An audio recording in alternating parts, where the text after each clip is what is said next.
One of the greatest obstacles to crafting health and wellness is identifying and controlling inflammation. It's at the core of all complex and chronic diseases, and it's the driving mechanism that underlies the most common symptoms that people like you struggle to overcome. Join us as we explore cutting-edge science and research to give you the information and tools you need to create the quality of life you want and deserve. And now, here is the host of Inflammation Nation, Dr. Stephen Noseworthy. Hey guys, it's Dr. N, and we're back again for another episode, Inflammation Nation. You guys are probably getting tired of hearing me say that, but just on the off chance that there's somebody new listening, welcome to the Inflammation Nation and the podcast where we talk about all things related to inflammation, health, and wellness. And today we're in episode 97, and we're continuing on with Tier 2 testing. And if you've not been following this particular mini-series, you might want to go back and start with Tier 1 testing, which is really lab tests that I would spend my own money on. And I'm trying to give you guys some clarity about what's available to you in terms of diagnostics and the kind of like the clinical rationale between why some tests are more important than others. Now, obviously, that's tailorable to individual people, but because we're all humans, we share the same physiology, even though we're all biochemically unique. It means that there are some tests that are applicable to pretty much anybody, no matter what the doctor is or who the doctor is, what the complaints are, or who the person are. And for example, things like good comprehensive blood work. But we've kind of gone through a whole list of things. I'm not going to go through all that right now, because what I want to do is I want to move on to talking about testing for chronic viruses and other chronic infections.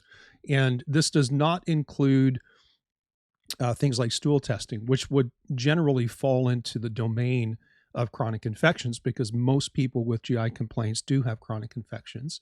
But we spent an episode or two talking about gut infections and stool testing. So we'll leave that as an aside. So one of the things that actually is pretty common among people with chronic health issues is what we might call a persistent viral load. And in fact, this conversation will apply not only to some viruses, but also to some bacterial pathogens that tend to do the same thing, and that is become chronic. And usually when we think about infection, we think of things like viruses that come and go, meaning, you get it and you get sick, or maybe you don't, but then you conquer it and then you move on without that specific virus in your system anymore. And this is what happens with the virus that causes the common cold or the flu, influenza A, influenza B, for example. Now, these viruses can vary from year to year in the sense that it's not always the same strain of any given virus that's active in the cold and flu season on any given year.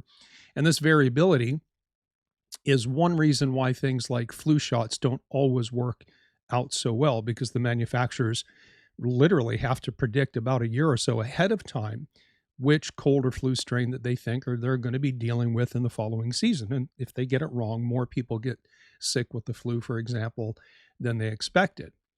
But while this phenomenon of getting a virus and then getting rid of it is easy to understand, some viruses and even some bacteria actually persist in your body even after you get over the initial infection.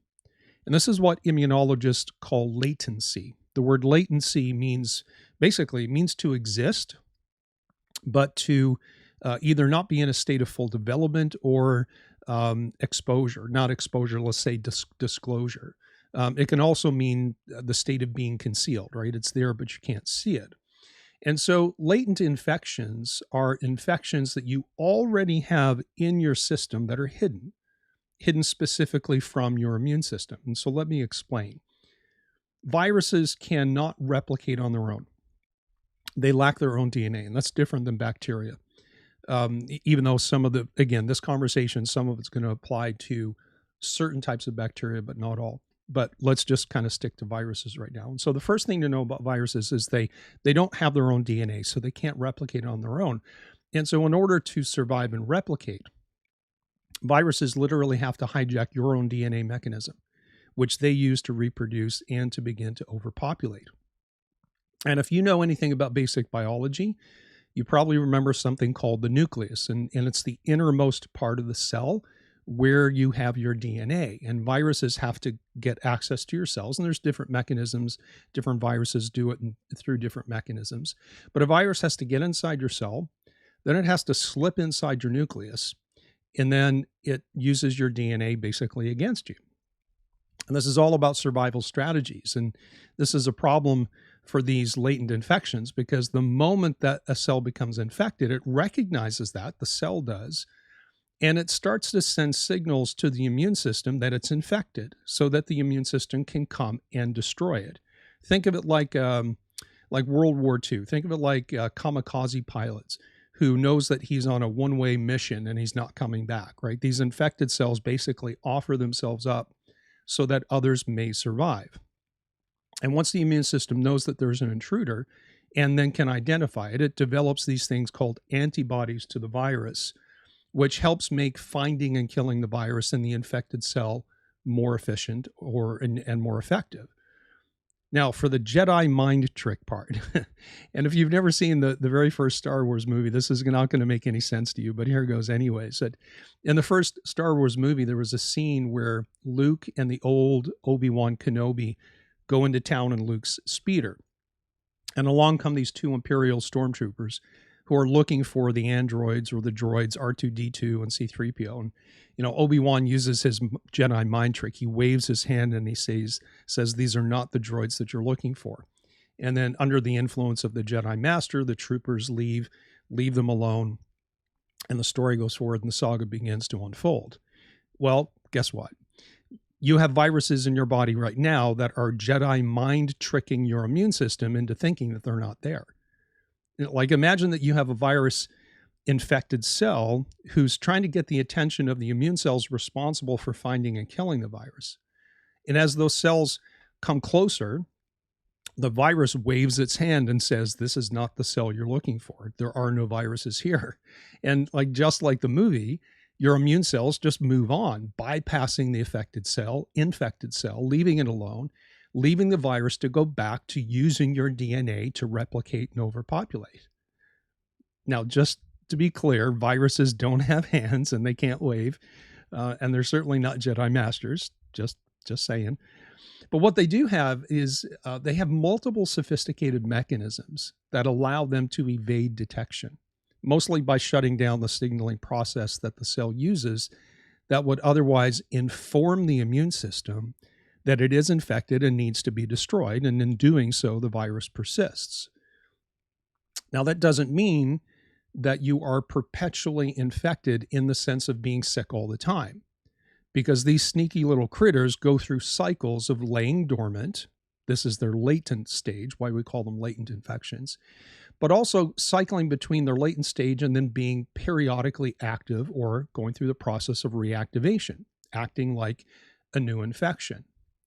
And so here's truth bomb number one. You don't have to get a new infection to get sick. All you have to do is lose control of a virus that's already there.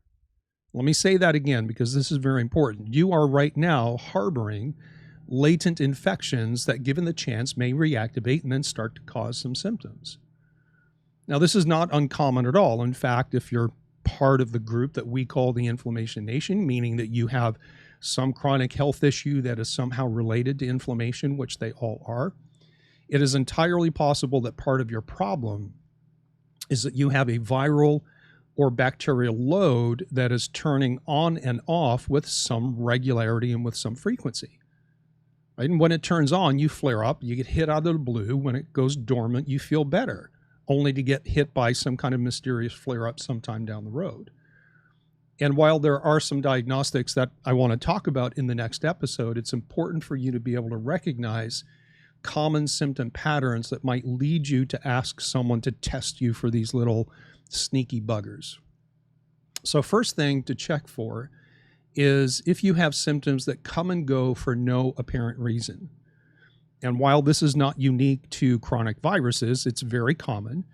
So much so that I have this question on my intake form for my one-on-one coaching clients. And this goes back to something that I've shared many times before. And that's, whenever you have a flare-up, first thing you need to do is do your best to find the trigger. because that, number one, gives you clues about what happened, but also what you can do and what you can do going forward as a preventive. Sometimes you can find the trigger and sometimes you can't. And it's not always a chronic virus, but it might be. And the way that I see things is that the longer this pattern of intermittent symptoms out of the blue for no apparent reason, the longer that pattern has been there and cannot be tied to something specific, the more likely it is that you're dealing with a reactivated virus or a chronic virus that has turned on. Here's an example of how to differentiate between the two. Like when we talked about biofilm disruption in the episode on gut testing, I told you that when people break down their biofilm as part of a well thought out gut protocol, they often have these intermittent flare-ups from exposing pockets of infection that they then have to deal with. And so in this case, a flare-up is tied to something specific, using a gut protocol that breaks down biofilm. But if your intermittent flare-ups are not tied to a diet oopsie or a stressor or an injury or a supplement, and if we can't blame it on a protocol, and if it is a pattern of recurring intermittent flare-ups over a longer period of time, then you might think that a viral load is an issue. So that's one thing to look for. Another thing is to ask if you have either a chronic low-grade fever or if you have a fever that comes and goes without any apparent illness, without feeling really sick, other than your normal symptomatology, and not really feeling kind of wiped out.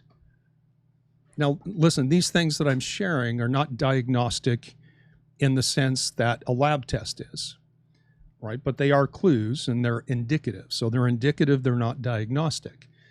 And if you have these patterns, you might want to consider getting worked up for chronic infections.